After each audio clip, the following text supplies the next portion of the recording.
Whenever I think about the first Home Alone, in comparison to the second one, which I prefer the most over the first,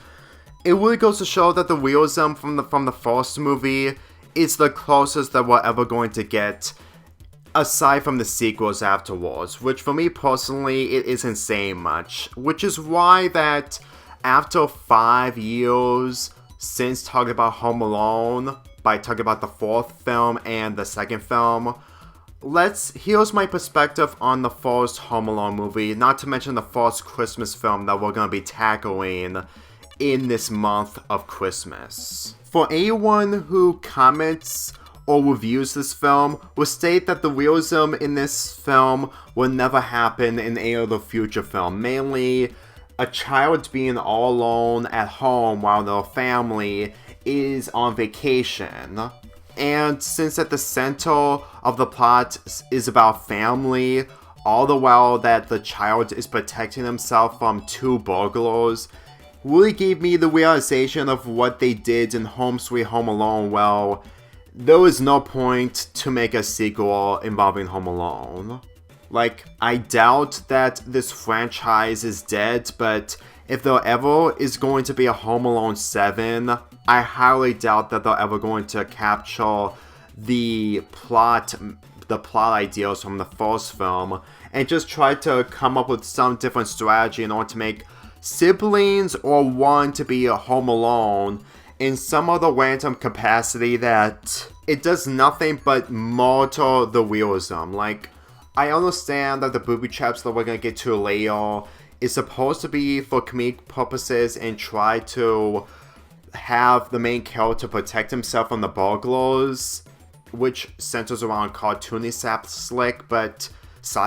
but at the same time, I felt like that for what this film delivers all the way back in 1990, we're never going to have that type of magic, especially Home Alone 2. Granted, I do prefer Home Alone 2 over the first, but if you ignore Home Alone 2 and just look at this film as a standalone film involving the McAllisters,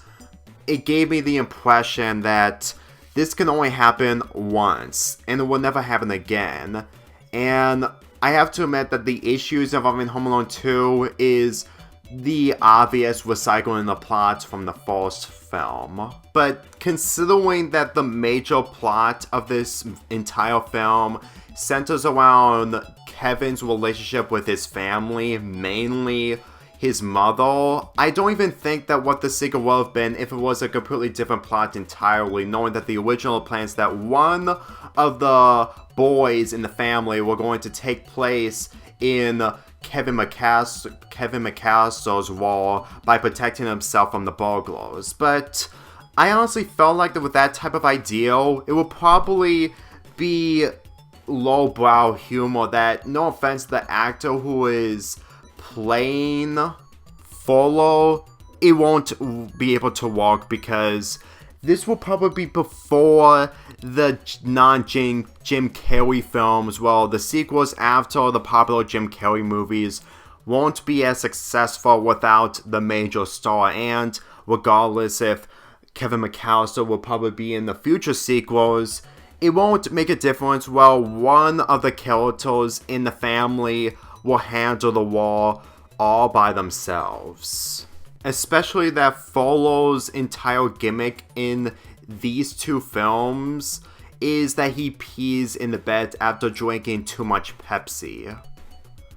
I'm gonna be honest, if there was going to be a pee joke in that possible Home Alone film, that is where that it's a bad sign that the film is going to bomb. I'm just saying.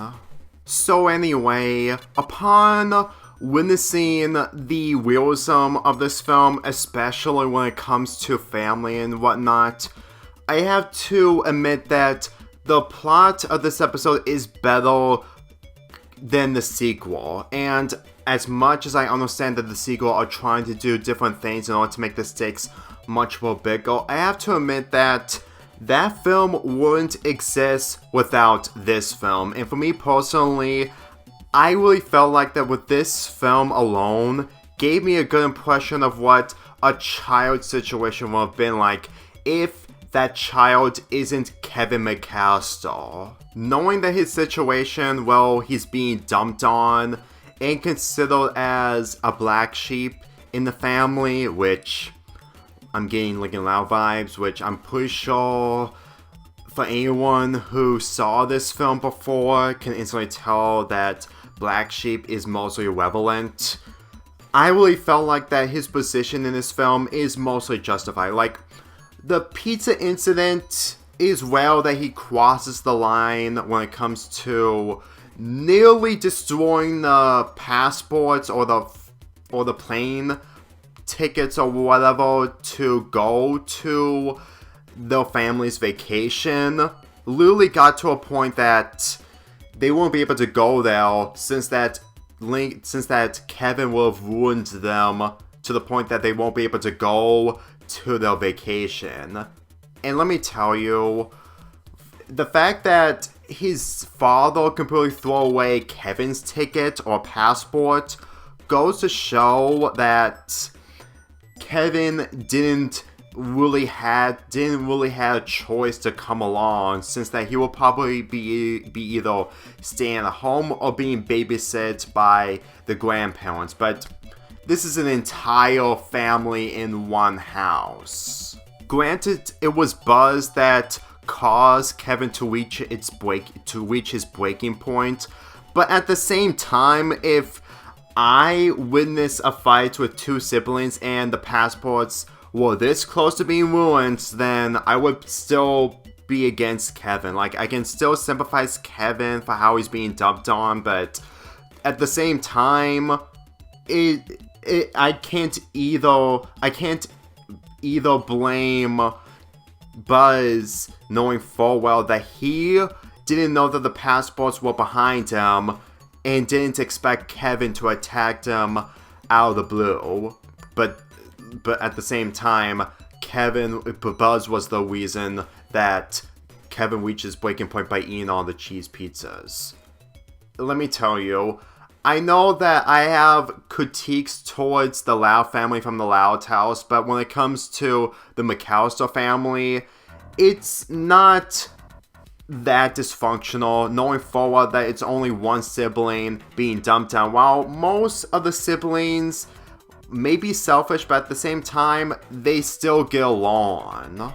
Even in their trip in Paris, they felt concerned when Kevin was abandoned, and as much as I understand that they were being selfish towards him, it goes to show that even though that Kevin's mother went through everything to get to her house by not using the old transportation that the family were originally going to be doing, goes to show that she has a heart. And the McAllister family do have a heart, but at the same time, they didn't took the chaotic route of what the mother had went through. Especially when it came to the burglars, Marv and Harry doing most of the usual stick on robbing the houses. Believe me, Marv and Harry are the ones that carry this entire film when it comes to the comedy, and what I said in the sequel, well, Marv's IQ was lower down. I have to admit that his IQ in this goes to show that he may be a dumb burglar, but not a really, really stupid and dumb burglar. Like, this is one of the reasons onto why I prefer these types of characters before the flannelization. Seriously, when are we ever going to get to a point that flannelization is becoming a problem from not only shows, but movies in general when it comes to sequels? Anyway, Marv and Harry instantly carry this entire film for how they're really intimidated when you're Kevin in this scenario. Because, to be perfectly honest, if grown teenagers ever witness burglars, they will be smart enough to have them be away from their houses at all costs. Like, call the police and stuff like that. But considering that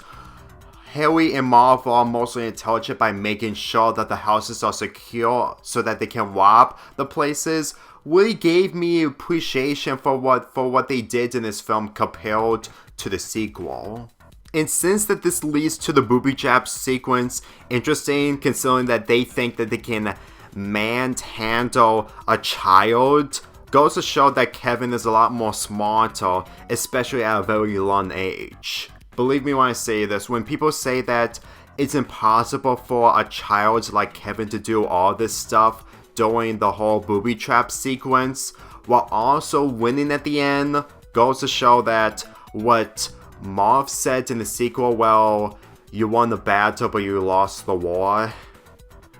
Oh my god, it's the Home Alone sequels in a nutshell. Doug Walker said it best in his Home Alone 2 review. But my point is that Kevin's character is highly developed, especially for how he's portrayed when it comes to Macaulay Culkin, who is the actor playing Kevin in this film. And for me personally, the fact that he is really memorable from the Home Alone films, along with The Good Son and Richie Rich, goes to show that he can be a likable child, but also a demented child, if you ever saw The Good Son, which I haven't. Bottom line is that for how Kevin is executed in this entire film from beginning to end, especially when he's all alone without his family, made me appreciate this film a lot more compared to its sequel. And to be perfectly real with you, this is the type of film that you can instantly go check the sequel out if you're curious, but if you're really interested into the sequel after watching this film, then it's probably because you don't want to see Kevin being all alone all over again in Chicago. Like, it really makes sense onto why that they have a different setting in the sequel in order to make things a lot more interesting. Like, the way I see it, the only way to make an actual Home Alone sequel is to have one character being transported to a different location, and considering that the future Home Alone films never do that by taking inspiration from Home Alone 2, then it really goes to show that Home Alone should have been a duology instead of a franchise. Granted, a duology still qualifies as a franchise, but you know what I'm talking about. Bottom line, regardless if I prefer the sequel over this, I still admire the effort and passion that was made into this film, especially in one of the most popular scenes in any other Christmas film, mainly the booby traps, which we're going to be getting to soon, and the family relationship that Kevin has with his family. So I guess the only character that is left to be discussed is Marley, who is Kevin's neighbor. For me personally, the more I see this film, it really feels like that Marley in this film isn't the type of neighbor that you thought he is upon seeing his appearance for the first time. And the encounters that Kevin had with his character before the church scene, you have to admit that you were probably in Kevin's position when you're this long by meeting a stranger who you think he's bad luck. But at the same time, during the church scene, Marley isn't really that type of neighbor that Kevin thought he would be. And for me personally, compared to what we got from the sequel, who is the Bird Lady, seriously, it's still the Bird Lady, no actual name, I have to admit that this is the saving grace of Home Alone compared to its sequel. Marley being a better character than the Bird Lady, and regardless of what you feel about the Bird Lady, I honestly felt like that Marley has more development and backstory when it comes to his family,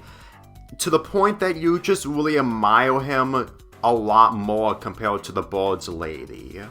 I think that he contributes a lot more knowing full well that he saves Kevin from Harry and Marv, especially the ending where he reunites with his family. Like, that ending alone really made this film a lot more heartwarming and memorable if you ignore the booby traps. Believe me when I say this, is that Marley really carries the heart of this film, similar to Kevin carrying the heart when it comes to his own life with his family. Like, in the sequels, while they have this type of character into the mix, they don't really do a good job. I mean, I will admit that they try, especially in the worst Home Alone films, but on the other hand, I can't deny that Marley's presence in this film really increased the intelligence in writing when it comes to the characters. So with that out of the way, let's talk about the booby traps in Home Alone. Now, in my review of Home Alone 2, I did state that the booby traps were extreme, but keep in mind, that was 5 years ago, and nowadays, I found the booby traps in Home Alone 2, honestly, basically movie logic at best. And when it comes to people taking the booby traps a little too seriously, I can understand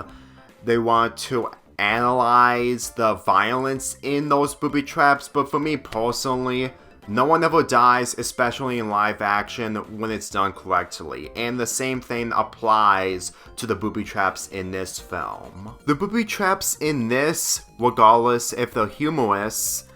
actually play an interesting part knowing forward that the robbers, Harry and Marv, aren't prepared with these booby traps because they really thought that Kevin isn't intelligent, since that they know that kids are stupid. And the fact that this instantly backfires on them, and they became the stupid ones by not looking everywhere in case of booby traps may be right in front of them wherever they activate them, instantly makes this booby trap sequence even much more better than it was than before. Like, this just gets much more better and better the more I recognize details involving the plots, and up to this point. Granted, in today's standards, like I said earlier, this film won't work, but back then in the 1990s, it really goes to show that the people who made this movie knew how to handle this type of plot. Believe me when I say this. You can't be able to make the booby traps work completely in the real world, since that most of the booby traps here would still kill Marv and Harry regardless. Like, in the second film, it's deadlier, but in this film, you can still be killed by some of the booby traps, even though that most of the booby traps are supposed to be for severe injuries. And since that the actors who play Harry and Marv really make the booby traps work in order to have some laughs, goes to show that this film and the sequel, if you want to qualify that, made the booby traps a standard of Home Alone humor. And it's honestly a shame that in the sequels, regardless if you actually enjoy the booby traps in the sequels, aren't as good compared to the first two films. And when it comes to the sixth film, when it handled booby traps, I'm just going to assume that they took the feet pain to a whole new level, that I really felt bad for the actor who went through so much foot pain, even though it was all fictional. Because as far as I'm concerned, even though that having a nail through your foot is way too severe, it doesn't change the fact that the foot severe pain in the sixth film was way too much. So all in all, I really enjoyed this film. Not as much as the sequel, but when it comes to John Williams' score, I really felt like that every scene in this film is nearly perfection, to the point that we're never going to see a film this good in the future. Every single character in this is really likable, especially the McAllister's family. Like, yeah, they're selfish towards Kevin, but at the same time, that doesn't automatically mean that they're really hateable, because they actually do care about Kevin, since they moved to Paris after finding out that they left behind Kevin. And with this film centering around Christmas and family, really goes to show that there hasn't been a lot of films centering around families during Christmas. Granted, I didn't see those films since I have little plans on watching more Christmas films, especially during this season, but on the other hand, This is literally the closest I can watch involving a Christmas family movie, even though that one child is the center of the driving point of family. I'm giving Home Alone a 7.75 out of 10.